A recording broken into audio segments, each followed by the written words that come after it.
Alrighty, let's get started with week 13. And week 13, and we're pretty much almost towards the end of the class. I think if you do most of these assignments up to chapter 12, you're pretty much on your way to a good grade. So now let's talk about files. And files are just another way for you to enter information into your program and to output information from your program. It is not practical if you have like a huge amounts of data that your program is supposed to be reading to have the user enter that information. So you want to be able to read it from some file. That file might have been collected by some kind of a sensor, some kind of a device that reads the data. And if you want to analyze that data with your program, it again doesn't make sense to be showing all the results on the command line prompt, or just in a single place. The single place where the information is going to be outputted is the file. And the files that we're going to be doing are just basic text files. Okay, reading text files, writing text files. I think I have some kind of a video in there. I'll skip that for a second, but let me look at the sample program that I have. Oh, it's a picture. All right, so picture, because you're probably going to have to type this up. All right, so let's just, let me just get it going inside of C-line. Okay.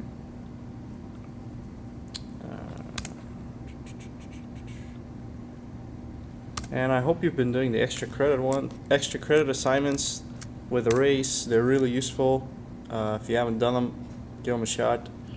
All right, so a couple of things I'm going to have to do to create a file. First one is I'm going to have to include fstream. Okay, that's the library that will allow me to read files.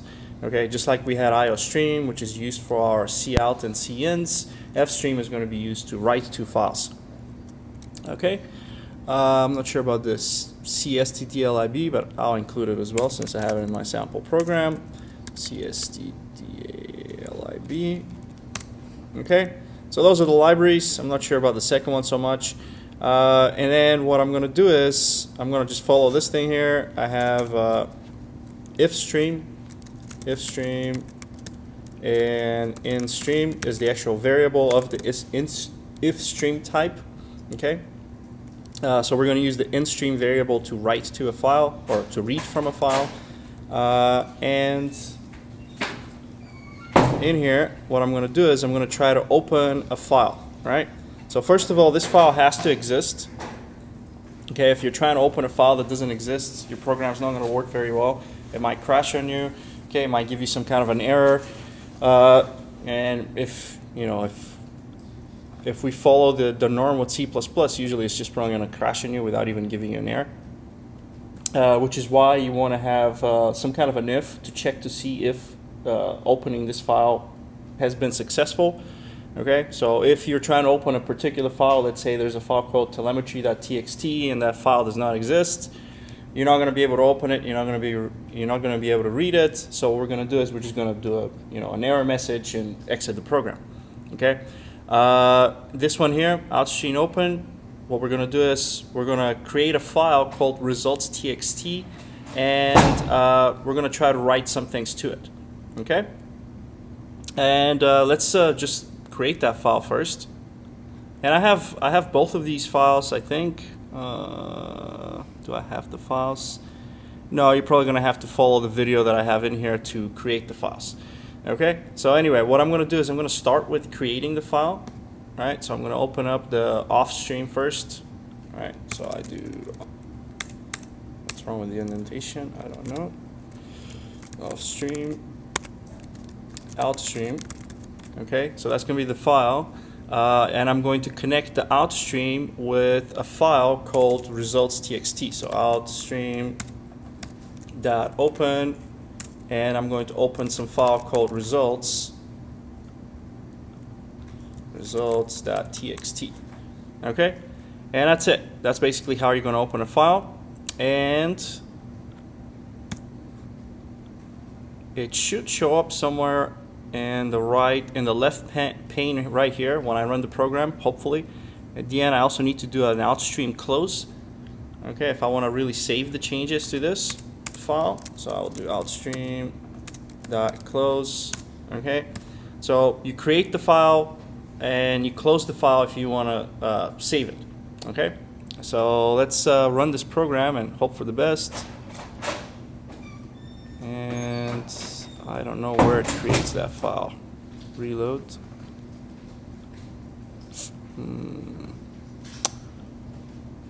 I don't know where it creates that file. Fall 2017.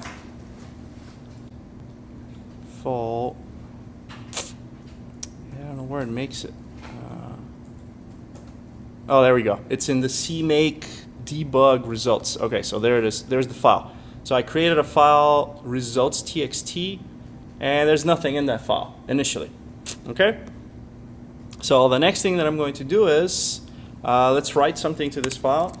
And again, you can look at the example program. It's just outstream less than, just like it would normally write to a, using a cout. Okay? So instead of a cout in here, right?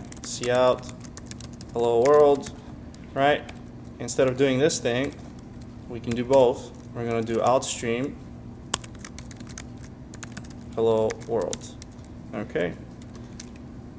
And save this thing, run it again. And I guess it's right here.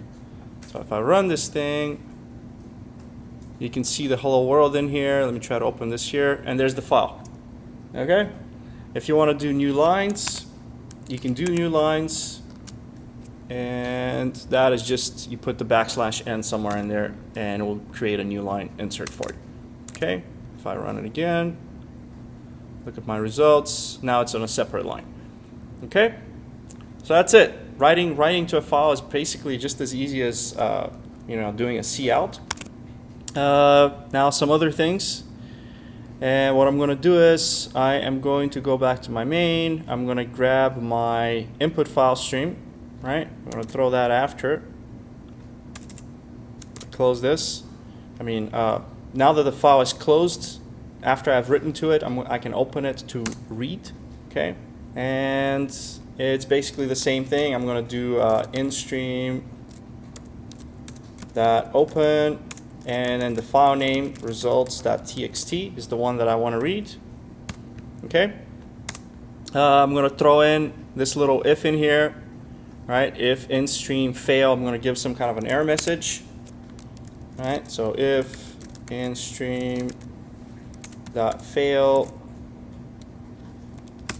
then I'm going to do some kind of an error message, cout, file could not be opened.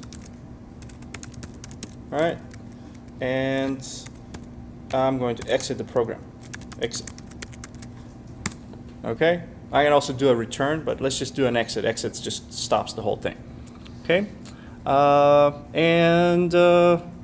then, so if that's, first of all, let's test this thing just the way it is. Oh, and I should be closing my file also.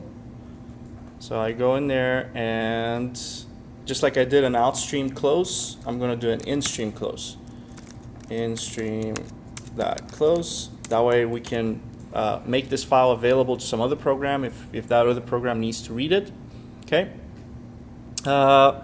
So first of all, let's run this thing the way it is, see if it gets us anywhere. So I'll run it, and no problem. Now let me try to open a file that doesn't exist, results1.txt. Run that, and it gives you the error message, file could not be opened. So far the program is working the way we want it to. All right, go back to the file that exists, run again, and that's good. Okay, then the next thing that we're going to do is we're going to start reading from the file. Okay, and by the way, where's my file? My file was this results right here. Okay, so there's two separate lines in this file, and we're going to try to read from that file line by line. Okay, there is a loop in here while not in stream EOF. Basically, this is while we have not encountered the end of the file that we're reading. Okay, so we're going to keep reading line by line until we get to the end, to the last line, which is where this EOF marker is going to be. When we reach it, the loop stops reading. Okay. So I'm going to go in there. I'm going to open up. I already opened it. So I'm going to create a loop while not in stream.eof. Okay. And in here, I'm going to read each of these lines from the file. So it's just in stream, and I have to put it somewhere, maybe in a variable. So let's throw a variable string line. Okay. And in here, what I'm going to do is I'm going to say in stream line, and then I'm going to do an outstream, not outstream, but I'll do a cout just to show you the line, and line with an endo. Okay, so when this is done, hopefully it will show us each of the lines in the file, and I run my program, and here are the 2 lines that we read from the file. Okay, any questions?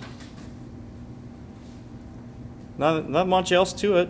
Okay, so this is how you read from a file continuously until you reach the end of the file. It's just an in stream, and then make sure that you close your files. Okay, so what's happening in this code here? You're using one variable to read from one of the files, read a value from it, and you're writing that value squared into another file. That's basically all there is. Okay? Any questions? Why do you do val times val? That is so that we can write the square into the other file. So you're going to read, like, say, you're going to be reading the value like 2 from file 1, and you're going to be writing 2 times 2 into the other file.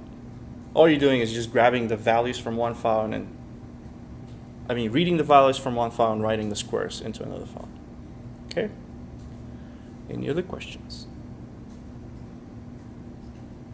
All right, let me see what else I have in there. Okay, so there's a sample program to get you started. There's a video in there also with my annoying voice to annoy you. And a couple of assignments, 68 through 71. And it's very similar to the kinds of things you have already been doing, right? Basically, first of all, 68, it's probably going to be some sample. Well, write the example program shown in the video. Yeah, so there's 3 different files that you have to submit for this, right? Because in the sample program that we're just looking at, right, one of the files is the telemetry.txt, the other file is the results.txt, and the telemetry.txt, I think you're probably going to have to create it yourself. Let me know if you need the file, but it shouldn't be that hard. If you look at the video, look at what the telemetry file is supposed to look like. It's probably going to be just a bunch of numbers. And are they going to be integers or doubles? They're going to be integers most likely, right? Or you can just create a file called telemetry.txt using your program, write some files to it, close it, open it again, and show the results. Okay? And read that file again and write it to a file called results but the squared. So that'll be the first one. The next one is 69. Write a program which outputs 100 random numbers between 1 to 100 in a file named numbers.txt, writing 10 numbers per line. Okay, so you already know how to do that stuff. Just do it with a file. The other one is 70 is averages, sum and average in a file. Write a program that takes an input from a file of numbers type double. So this is the file here, and the program shows the sum and average of all the numbers found in the file. Just baby stuff again, right? Read from a file and give me the sum and average. And the next one is 71, the last one. Write a program that will search a file with numbers and show the largest number and the smallest number. Again, you already know how to do largest and smallest. You've done it a couple of times. Now do it with a file. And the program will also count how many of the numbers are even, and the numbers are here, a bunch of integers. Okay? And that is all I can tell you, or I want to tell you about files at this point. Alright, so things are getting a little easier. That's what I like to do towards the end of the semester. The last couple of weeks, it starts getting easier and easier. That way you don't get stressed out at the end. If somebody needs to catch up, they can catch up. If you want to work on some more challenging projects, if you're done with everything in the class, I'll be happy to oblige. You just let me know. And if you have any questions, also let me know. And that's all I have. We're good? Alright, take that as yes. I'll post the video for you.